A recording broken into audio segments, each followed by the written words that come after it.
ഷാഫിസ്ത എന്തോ പറയണ്ടായിരുന്നല്ലോ. സാജിദേ, എന്നോട് ഞാനൊരു ചോദ്യം ചോദിക്കട്ടെ? ആ, തലമുടിയുടെ കാര്യത്തില് നല്ലോണം ശ്രദ്ധിച്ച ഒരാൾ ആരാണെന്ന് കണക്കറിയോ? ആ, ആരാ? റസൂലുള്ള. സല്ലല്ലാഹു അലൈഹി വസല്ലം. അള്ളാന്റെ റസൂല് തലമുടിയൊക്കെ വാർന്ന് വൃത്തിയായിട്ട് നടക്കൂടും. മാത്രമല്ല ആ തലമുടിയിൽ റസൂലുള്ള എണ്ണ തേക്കുമായിരുന്നു. അപ്പൊ എണ്ണ തേക്കൽ എന്താണ്? സുന്നത്താണ്. ഇന്ന് ഞാൻ പറയാൻ പോകുന്നത് നിങ്ങളുടെ തലയിൽ തേക്കാൻ പറ്റിയ നല്ല ഒരു എണ്ണയെ കുറിച്ചിട്ടാണ് കേട്ടോ. എടാ മോനെ, വെള്ളയും വെള്ളിയിട്ട് വന്നാണ്ട് അള്ളാന്റെ പേരിൽ പ്രൊമോഷൻ നടത്തുക. നീ ഇട്ടിരിക്കുന്ന ഡ്രസ്സിന് ഒരു ബഹുമാനമുണ്ട്, അതുകൂടി കളയല്ലേ. ഓരോന്ന് ഇറങ്ങിക്കോളും. അള്ളാനെ കൂട്ടുപിടിച്ചിട്ട് വേണോടാ ഇതുപോലത്തെ അഭിപ്രായങ്ങൾ ചെയ്യാന്. നീ ഇട്ട് വന്ന ആ ഡ്രസ്സിനോടുള്ള ബഹുമാനം കൊണ്ട് മാത്രം നിന്നെ തെറി വിളിക്കുന്നില്ല.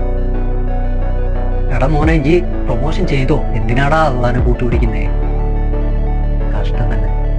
സോഷ്യൽ മീഡിയ വന്നാണ്ട് ഈ മാതിരി ഡ്രസ്സ് ഇട്ട് വന്നാണ്ട് നീ പ്രൊമോഷൻ ചെയ്യുന്ന ആരെ പേരിലാന്നും കൂടി നോക്കാം.